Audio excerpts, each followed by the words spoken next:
Hello, good day, and welcome to another exciting episode of your favorite show, Legacy Moment, right here on Afro 614 Multimedia Live here in our studios here in Columbus, Ohio. Of course, you know we're always streaming live on Facebook on Afro 614, on YouTube on Afro 614, and around the world on Afro614multimedia.com. My name is Ajwa Anocha. Always joy to come your way every Saturday between the hours of 3 p.m. and 4 p.m. Eastern Time. If you're watching from Ghana, it's between the hours of 7 p.m. and 8 p.m. Thank you so much for stopping by and for supporting me. Now, if this is your very first time joining us, well, this is basically a people-centered inspirational program where we bring people of all walks of life right here into the studio so that they motivate us with the stories that they share with us. And of course, I have a very special person here. I'll be telling you who she is, but you know, you can always get interactive with me on a number of our social media platforms, on our WhatsApp number. That will be the number will be on our screens. Of course, you can also send me a DM on Facebook. I'll be more than happy to read all your messages. And as I always do, I have a very special quote today, and this quote is from Nelson Mandela. And he says, "It always seems impossible until it's done."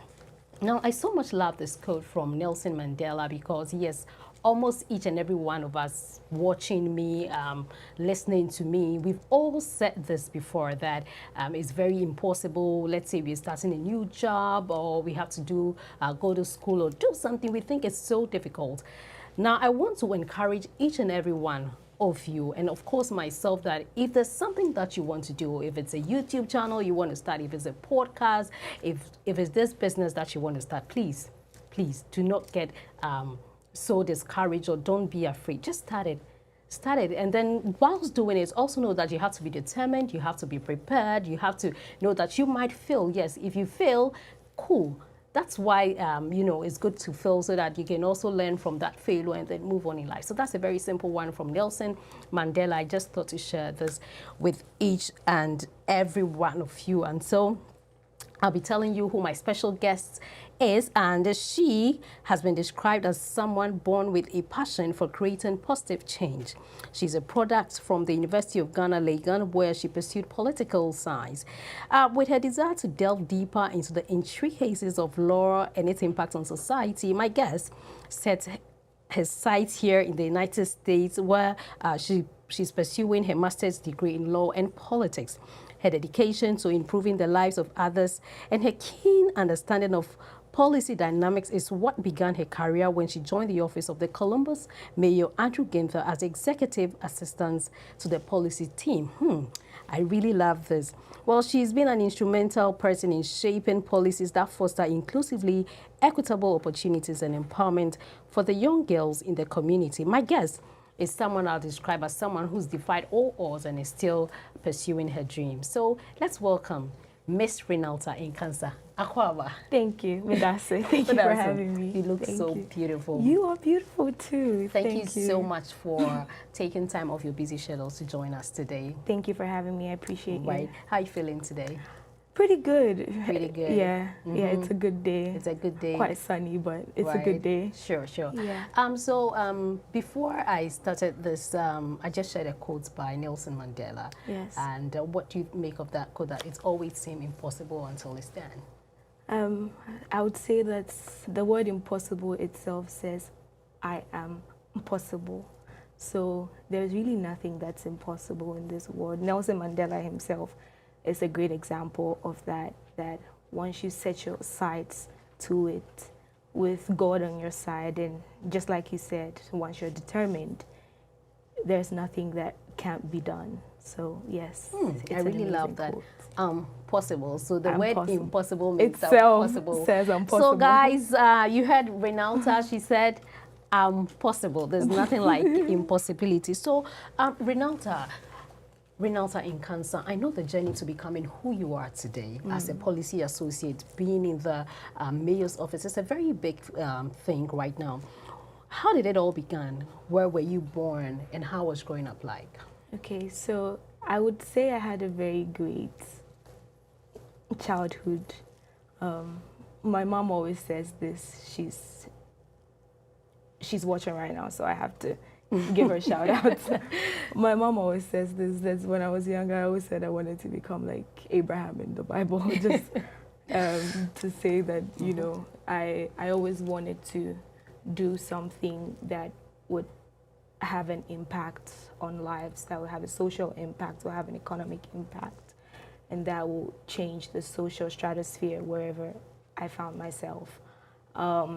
Childhood was great. I grew up with 3 brothers and with my mom and dad. I was exposed quite early in my life to many great opportunities by the grace of God. So my childhood was great. And then growing up, I went to high school at St. Rose's Senior High School. Yes, that's in Akwetia in Ghana. It's an all-girl boarding school. You indeed look like someone who went to St. Rose's. I do, Yeah. really. Well, there's a stereotype that short girls go to St. But you're not a short girl. I'm not. You I are am not. You're So, even yes. taller than me. So then which school will I go if you are this tall and then people are saying that you're a short person? Well, then I'm here to clear that stereotype. Okay. That is not true. Yes. So I went to St. Rose's Senior High School. Then from there, I went on to attend the University of Ghana, Legon. Yes, and then from there. I think you are going too much. Okay. So you went to St. Rose's Senior High School. Yes, ma'am. Which year was that? So I started St. Rose's Senior High School in 2012, I believe. Yes. 2012, right? Yes. Yes. Okay, so what are some of the memories you recall about St. Rose's? Because St. Rose's is one of the few schools, girls' schools that is out there. So what are some of the things that you recall, especially when you went Nino's nights and all those things? Yes. Yeah. St. Rose's is a beautiful school. It is one of the reasons why I am where I am here today. The vigor, the discipline, you know, like the heart of principles that are given to you right from the first day that you set your foot in that school is something that is really incomparable. It was an amazing 3 years. I literally, anybody who went to St. Rose's will tell you that, like, you're taught how to walk, you're taught how to eat. Really? You're taught how to speak, you're taught how to sit, literally how to relate with people. So it wasn't just the academia grooming, but then it was a wholesome form of grooming that I have really learned a lot from. You've learned a lot. Yes. Right. So talking about all that, you being taught how to walk, talk, like they were kind of grooming you girls to be a certain kind of person. Yes, ma'am. So my question was, what is that one thing that's you recall, like, I can never forget this, or any time that thing crosses your mind, you are like, oh, you remember St. Rose's? Okay, so one thing that I would never forget, first of all, was, well, it's not quite a pleasant memory, but it shaped me. Yeah. It shaped me in second year, you know. I broke my leg in second semester, I believe. Yes, and then from there I had to go home, stay at home for like 3 months, and I came back. But then with the vigor and determination and help from my teachers, I was able to catch up, and I was able to make a really good year out of that. But then aside that, school was very fun, very interesting. Prep times, for me, I'm a nerd, so probably I'll say prep times were fun because, like, you'd finally get to have 1 hour to yourself to study, you know, to learn and to catch up on your books. And then from there, I loved siesta. I love to sleep. Everybody who knows me knows I like my beauty rest. So yes, and then from there, we had programs. I was in the Ghana United Nations Students Association, so I really learned a lot from that. United Nations model programs, you know, programs on diplomacy, international relations, you know, so So I see those where all those experiences things started exactly. from. I can really see the school shaped you. The way you're saying, Yes, I yes. love my beauty sleep, my beauty rest. Wow, like I didn't think about that. Yes, I also, Yes. you know, prep time, no, siesta time wasn't something that was really fun to me when I was in school anyway.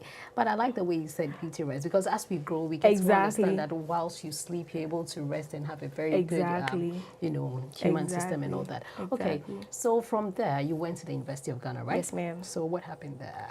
So University of Ghana, here I studied political science. It was an amazing 4 years. Was by that the grace of course God. you had always wanted to pursue? So at first I wanted to study law, Okay. right? But then eventually, you know, I had the opportunity actually to study law at the Kwame Nkrumah University of Science and Technology eventually. But then I just decided to broaden my horizon and to see what was in peace science for me. So then I went ahead, I went to study political science at the University of Ghana, Legon, for 4 years. It was an incredible experience. Right.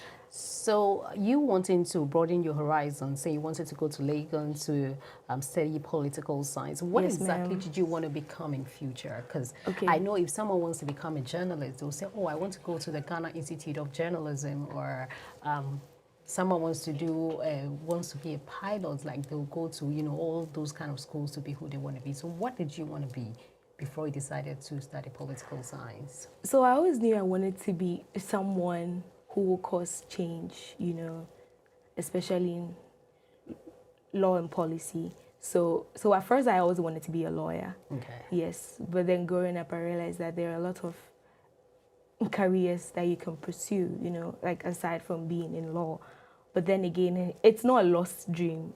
Yes, it definitely is something that's still on the horizon. Okay. So yes, a lawyer. Okay. So from Legon, what happened? So from Legon, in my 3rd year in Legon, I had the opportunity to be awarded the European Union scholarship, where from there I had an opportunity to travel to Germany, France, Czech Republic, Poland, and Hungary. So 5 countries. And then in these states, I was learning international relations and diplomacy. So that was sponsored by the school, right? That was sponsored by the European Union. The European Union? Yes, ma'am. And then you had to go to all these countries. And how many weeks or months were you spending in each of the countries? So it wasn't like strategized, but as long as, you know, was allowed per my studies and per my curriculum, I was there. But in all, it was 6 months for all the 5 countries that I was in. Then right after that, you came back to Ghana? To Ghana to complete my schooling. Wow, then that you were really chilling in school, right? I guess it was a lot of fun, but of course it was a lot of schooling as well. So yes, so I had to put on my big girl pants. So what entails, or what do you have to do? What are some of the requirements for you to get that scholarship to travel? Is it that they just call you and they bestow it on you, or you have to apply to get all those things? So it was by merit. Yeah, you would have to apply, but then there's a whole process that is involved in them choosing, you know, who is qualified for it. But yes, but then I applied among 50 or 60 other people. And you were the only one chosen? We were 2. Okay, yeah, wow. So 1 male and then me. Yeah, so we represented Ghana at the exchange program. So after Legon, what happened? Did you go to do the policy? Did you go to do the law, or further in the policy stuff that you wanted to do? So after Legon, I was working for a while. Where? I worked at the Parliament House of Ghana. I worked in their policy space for about 2 or 3 months. Yeah, it was more of an internship. Then I did my national service at the West African Gas Pipeline Company in Ghana. I was working in the external relations department, so also policy, but then that was more in the oil and gas field. All right. So then how did the journey to the United States begin? Okay, so during my national service, you know, per my exposure and per, you know, like the opportunity that had been awarded me to travel, I knew that I wanted to explore, you know, to see what the world had for me. Having already been to Europe, I was like, well, let's see what the Americas have as well. So then I applied to a couple of schools, and then I loved Ohio University. So yes. So then I got the admission, and then I came in to do my master's degree. Right. Yeah. So you come into the United States and having traveled to all those Czech Republic, to Germany, to all those other countries, what is the main difference? Or what are some of the differences that you see between these two countries? Or let's say the America and the Europe? Okay. So first of all, the first travel that I ever did was like to a whole different continent. That was Europe. So the shock was really great, you know, like the cultural shock. I was in the remotest part of Czech Republic for school. It was cold. The town that I was in had only like 5 to 6 black people there. So literally when you meet your fellow black person, you do a nod. You know, there's that slight nod that you do to acknowledge your presence. Yes, exactly. So it was a great shock living there, schooling there by myself. And then the language there too was also a big barrier. Google Translate was my best friend. Walking everywhere from grocery shopping, like I have many stories. There are some food items that I would like to buy. For instance, if I forget my phone at home, like I get to the shop, I have to like do A, B, C, D and, you know, choose randomly which one. And I would get home and I realized that's not what I wanted to buy. So like the language barrier was also really great. So yes, those were really great hurdles that I faced there in Europe. The Czech Republic. Yes. Well, Czech anytime I Republic. think about Czech Republic, is that the country that Ghana scored sometime during I the should World think Cup? so. That is the only memory I have about Czech Republic. Yeah. I should think so. I should think so. I'm not a great soccer fan, Okay. apart from playing FIFA Then, once a while. But the experience in Germany, did you also have that language barrier, cultural shock? well, my beige flag was that my dad lives there, so it wasn't so great there because I had someone there that was it wasn't so great there.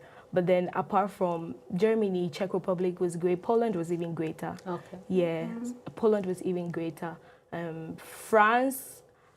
French was not so bad because like I mean I know my basics, so it wasn't so bad. But yes, Czech Republic I would say was the most challenging. Back to my question, I was like, what is the main difference between America and Europe?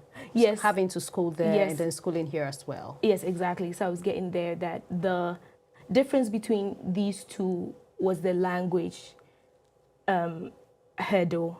That's one. And then two, it's also very common for you to find people who are like you here. Yes. So by the grace of God, like you'd see that there are many more, you know, people from where you're from doing what you do. Yes. So when I came here to do my master's degree, you would realize that there are a lot of people like me that are here. So that sense of homeliness is here in the United States. But not to say that it's not there in Europe. Like it would just it will really take some time for you to get used to there. Like here. Yes. And here in America, do you live alone or are you here with your family? No, I have family here. Yeah. I do. I do. I have So family I here. see why you say everything is fine. Okay, yeah. I have Well, so if you family just here. joined us, you're still watching Legacy Moments live right here on Afro 614 Multimedia here in Columbus, Ohio. As always, we're streaming live on Facebook, on Afro 614, on YouTube, on Afro 614. And if you can't watch us on any of these platforms, please, you can listen to us on Afro 614 Multimedia.com. My special guest today is Miss Renalta in Cancer, and she's sharing her journey with us, how she's been able to move through the Europe, how she's been able to get here to the United States, and the fact that she's pursuing what she's doing right now. So, Miss Renalta, Yes, you ma'am. work with the mayor here in Columbus. Yes, ma'am. Yeah, how did it all begin there? So while we were in school, there were job seminars, job workshops that were done. You mean the Ohio State University? No, while I was in Ohio University, that's a different Oh, school that's a from Ohio university, State. okay. Yeah, yes. So whilst I was doing my master's, I was going for job seminars a lot, and I learned about the opportunity. So I applied, and then I was shortlisted, and then I was interviewed. So from there, I was called that I had received the job. So yes, Right. that was. So what exactly do you do? What is your main line? Yes, Your ma'am. job description? Yes, ma'am. So I'm the executive assistant for the team of policy for the Mayor of Columbus. So I'm instrumental in the creating the wording and then the execution Big of woman. everything policy, everything policy, policies that affect women, children, transportation. Yes, literally everything policy that has to do with Mayor Ginther. Yeah. Right. And so having studied all these policy stuff from Legon through the Europe to the United States, Yes, ma'am. what do you think is wrong with our Ghanaian political system? Wow. Wow. Wow. And what do you think we can do to change it? Yeah, because you did political science in Yes, Legon, right? ma'am. Yes, Through ma'am. Europe, been to 5 countries, and then here in the United States, that you've been really exposed, and so you know much, at least. What do you think is that one thing that is wrong with our political system? Because it seems that we're always not getting it. So what exactly do you think we can do to make a change or bring a change? Okay, so I would say one thing is that we have to be generational focused and conscious. As a nation, we have to realize that our decisions and our actions don't just have to do with one generation. So, for us to know that if I'm in leadership today, what I do or the policies or the actions or the directives or strategies that I come up with don't just affect me or my family, it goes on to affect generations after generations after generations. So we have to have a generational mindset that the drawing board that we use today will be the same foundation that the next generation comes on to use. So it's very imperative that we have a generational mindset. That's one thing that I believe is lacking, because it's a lot of personal directives. People feel like the space of governments just has to do with them. That's not what should be the way forward. It should be a multi-generational directive. Right.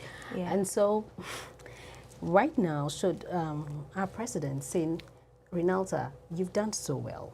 I mean, doing all these, studying policy in Legon, having to travel through 5 countries and also to the United States. We want you to come home, to come help us. Is that something that you think of? Would you give that a chance?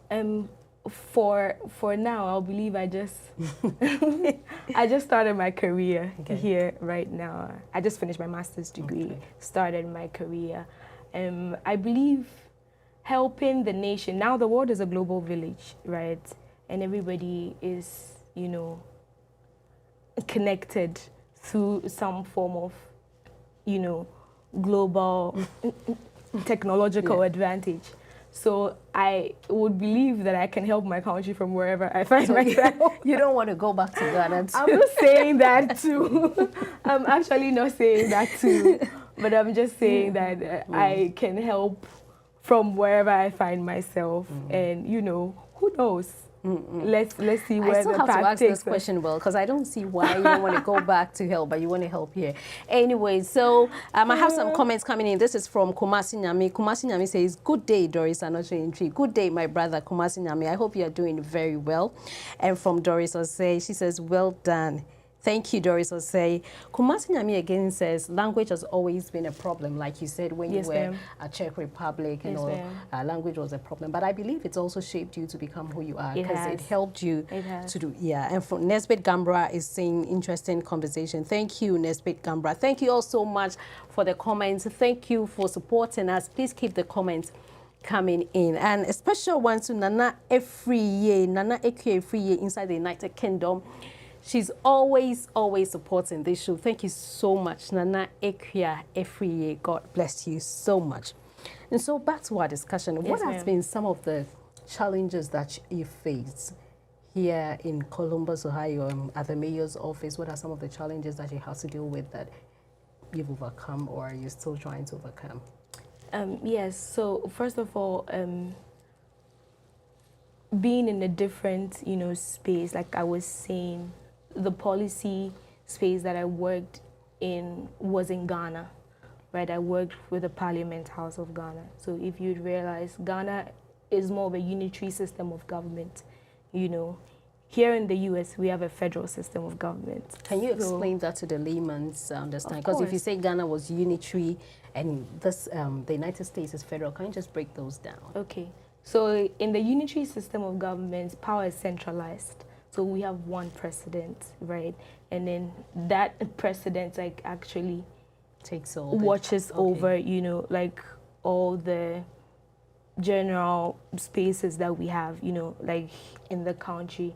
But then here in the USA, power is not centralized, you know. There are certain levels of power that are given to states. So although we have one president, there's some form of decentralization of power that is given to the various states, and then these states, you know, have governors, they have mayors, you know, they have different levels of leadership that, you know, that all join forces to make the government. So yes, so it's two different systems, you know, like of governance. So it is still taking some time to get used to, you know, to work in, to adjust in. But the mayor's office has been very supportive, you know, of my journey, of my career, and of me growing and building my knowledge base. So yes. So do you think the systems here in the United States is what has helped the country as compared to what we have in Ghana?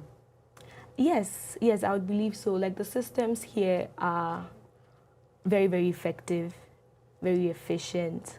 Once you apply your knowledge to your hard work, through your diligence, and then top it up with the spirit of excellence, like you're good to go. Just do your part, and yes, it will all work out for you. Right. Yeah. And so going back to the question I asked you earlier that you were trying to give me lots of answers. I asked if you were called back.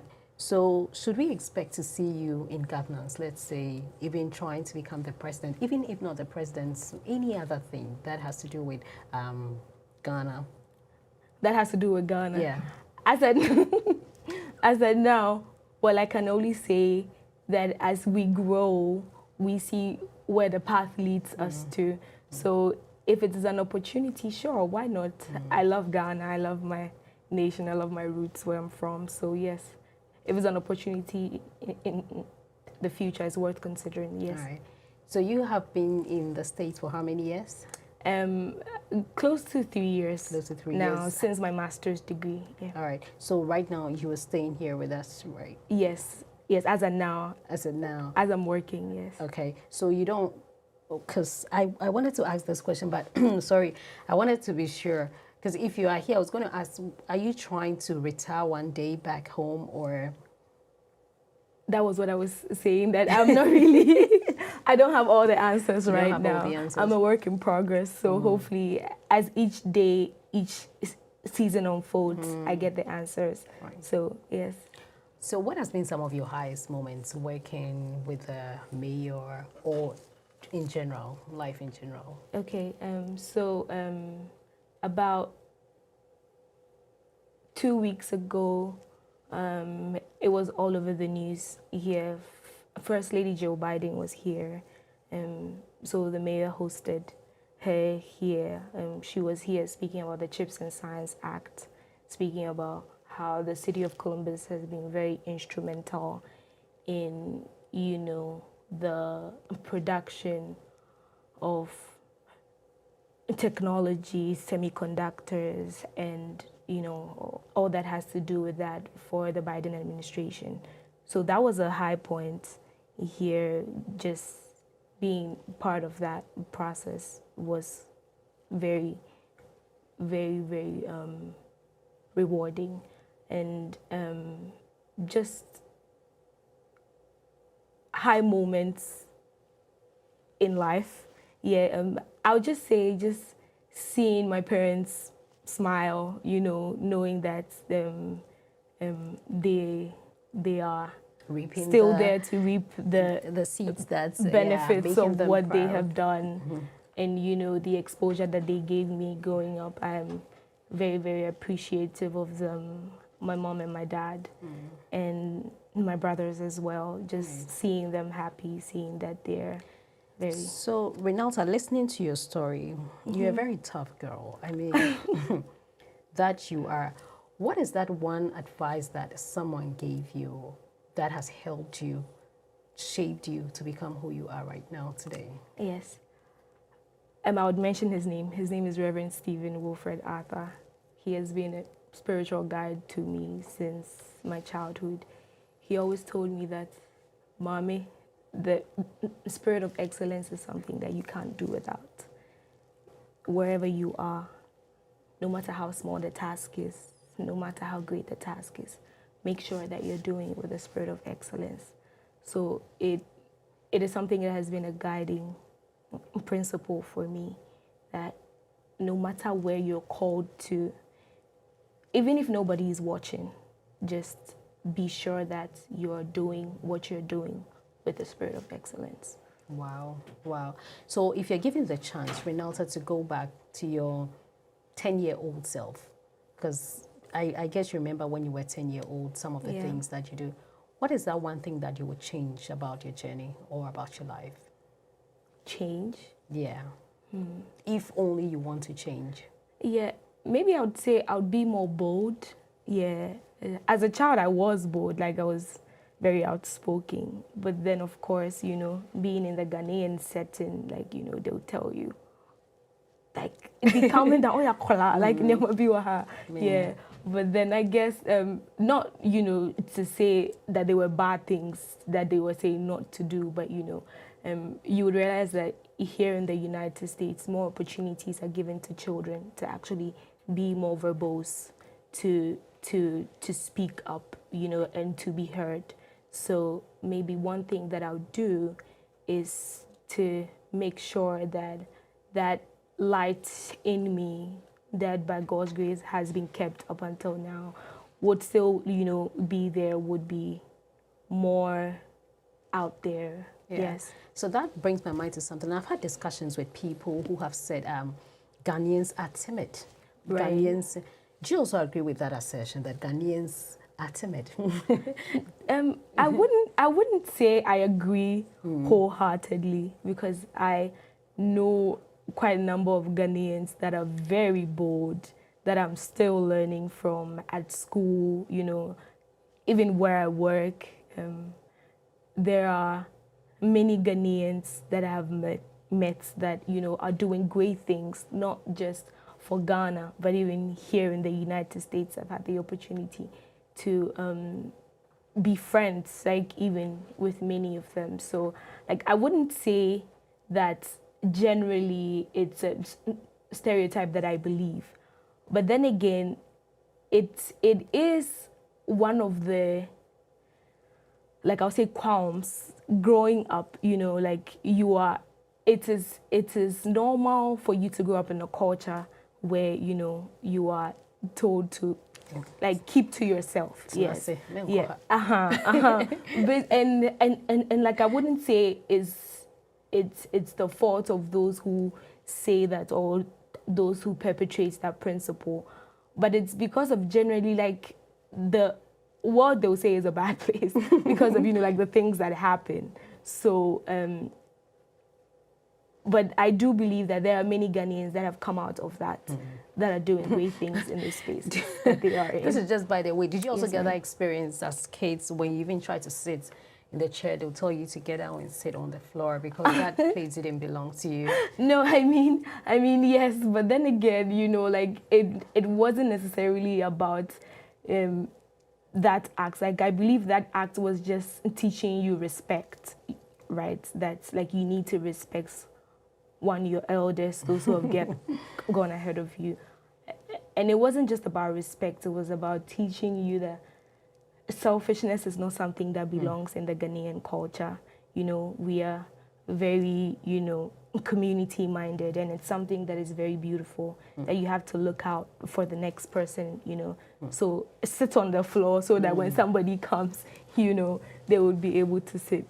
Now, when you said Ghanaians are community-minded people, that also brings me to my follow-up questions. People have had different views and assertions about Ghanaians, especially in abroad. So when you get here, the first thing they tell you, that kind of thing. Did you also get those, words from people that, hey, Renalta, make sure keep to yourself, make sure you don't mingle too much? What do you think about the Ghanaian society in general? Here in the United States?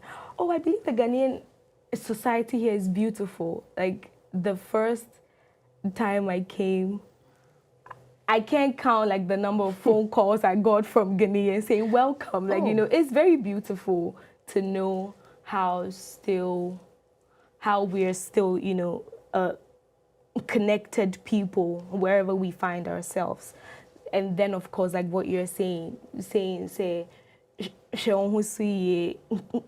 keep to yourself. Yes, those are guiding principles that have really helped me, because you would know that once you are here, if you don't keep to yourself, there are a lot of things that could go wrong.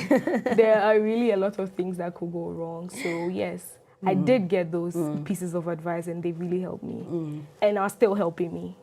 Where I am right now.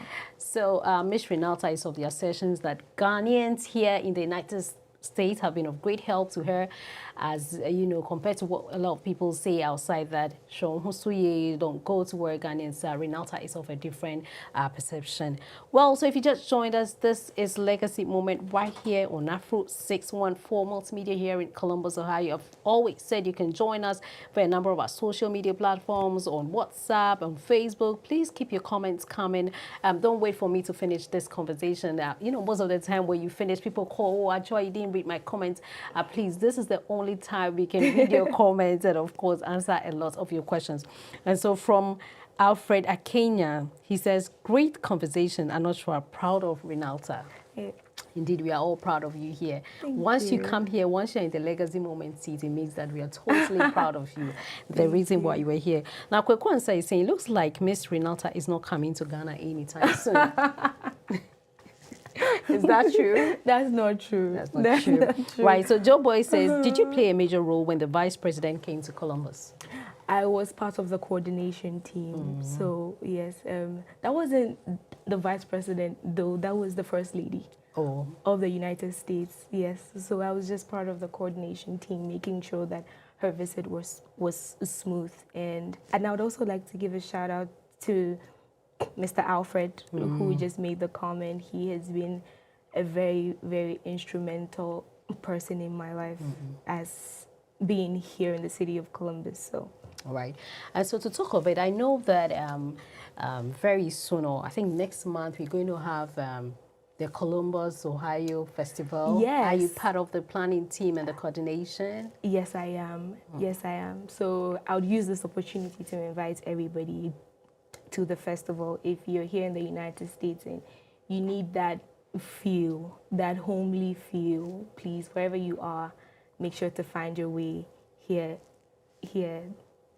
for the Ghana Ohio Festival. Right.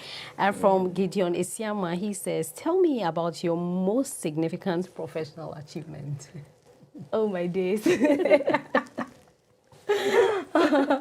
They are not letting me go easy, are they? Okay, so what's his name? Gideon. Yes, Gideon, I literally just started my career. But thank you for that question. I'm a work in progress. And I believe the places that I've worked that people would say are, very, well known places. But then again, it's not something that I would say that I've arrived. Like I'm still Still a work in growing. progress. I'm still learning, like at every point in time and at every step. So I'll be sure to keep in touch with Gideon about my achievements as I go along. Right. Yes. So away from all that, let's talk about family. Are you someone who's married with kids? No, I'm not a married person. Yes. So should we look forward to it anytime soon? I'll just say watch the space. Watch the space. You're just trying to place right here. Watch Yes, the space. I'll just say watch the space. But if Renalta is supposed to get married, what are some of the qualities that you would look out for in a man to say, this is the man that I want to settle with? Maybe someone is watching and, they want to take all those notes. So this is the time they have to pull their pens and paper to make sure they get everything. That's a good one. I would say generally, the man, I would go the normal Ghanaian route. If you ask any Ghanaian woman right now what they're looking for in a man, except of course they are not, in that mindset or mind frame. The person has to be God-fearing. Is one factor that you cannot do without.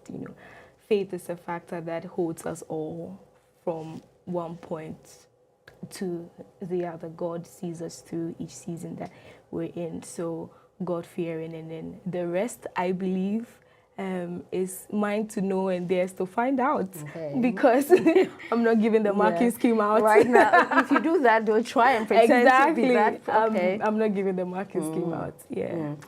Well, but do you also believe that, or would you agree to where, here in the States, when people get married, they share the bills 50-50, but like the Ghanaian men, they do the 100, like they take care of the men. What would you go for? Would you want to do the 50-50 because you want a Ghanaian man to marry, right? Or you don't care about the race that you get married to?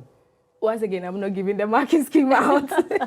I'm not giving the marking scheme out. But then again, I really believe there's no formula, as to how these things should be done, especially how to handle finances, like in relationships or in marriage. It really has to do with what works for you both, what works for you. If it works for you, then it should be a formula that, you both work by, but it shouldn't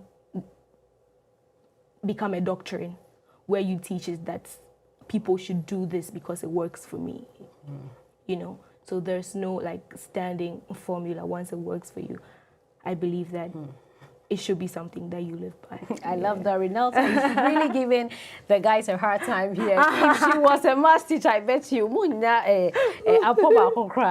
Right. So what is that one advice that you want to give people, especially because these days we see a lot, especially on social media. Everyone is trying to be out there. Now you are still a work in progress, as you said, but you've also had a lot of experiences from your days in Ghana through Europe and then here in America. What is that one advice that you would give the youth? Maybe someone is watching Renalta and wants to become like how Renalta is. What is that one advice that you give the person? Okay, pertaining to the use of social media, you mean? Everything. Okay. Then I'll start from social media. Okay. Social media is a great servant but a dangerous master. I always say this, that it can greatly serve you. We're in a generation where everybody's an influencer. It's good because, you know, one thing that is really going to stand out in our generation and in our age is the principle of influence. But then again, we have to be mindful of what we are influencing. What do we want to be remembered for? What do we want to be known for? So if I would say anything to people of my generation, I would just say that we should be mindful of the legacy moments. Legacy moments. It wouldn't be legacy moments if I didn't speak about legacy. So I would say be mindful of legacy. Be mindful of the legacy that you're leaving. What would you want people to remember you for? Because the internet never forgets. That's one thing that I always say. You may think, oh, I'm just having fun, like right now. But then you look back 10, 20, 30 years later, and then probably you're being called for one big position somewhere, and then people bring receipts that, hey, this is Something what you were did doing 10 years ago. Exactly. So it's an age of influence. We have to be mindful of the legacy that we leave behind. Right. So my follow-up question, what legacies does Renalta want to be remembered for? That's a good one. I knew you were going there. So you prepared, right? As I was talking, I was thinking. But yes, I would want to be remembered as someone who caused change. I would want to be remembered as a social architect, someone who built the fiber of the society that she lived in, someone who impacted lives, someone who made sure that wherever she was, like the corner where she was brightened. And so regardless of, you know, where I find myself or where I will find myself eventually in the future, I would hope that I am remembered as someone who impacted lives. Yes, as Renalta said, she wants to be remembered for as someone who impacted life. What you also want to be remembered for? She's giving us so many tips. She's telling us that we have to be very mindful about how we use social media because the internet never forgets. Well, this has been Legacy Moments with me, Ajua Anochua, right here in Columbus, Ohio. Now, if you missed this interview, you can always go back to Facebook on Afro614 Multimedia or YouTube Afro614 Multimedia and watch it. Always try to support us because you are the very reason why we always try to bring you the very best. Thank you also, Ma, for supporting me. And a very big thanks to you, Miss Renalta, for coming here, for taking off your busy schedule, and then for joining us here. So my special producers, to Ernest, to Joe Boy, and to Oti, thank you all so much for joining us. Until I come your way again next week, it's bye-bye.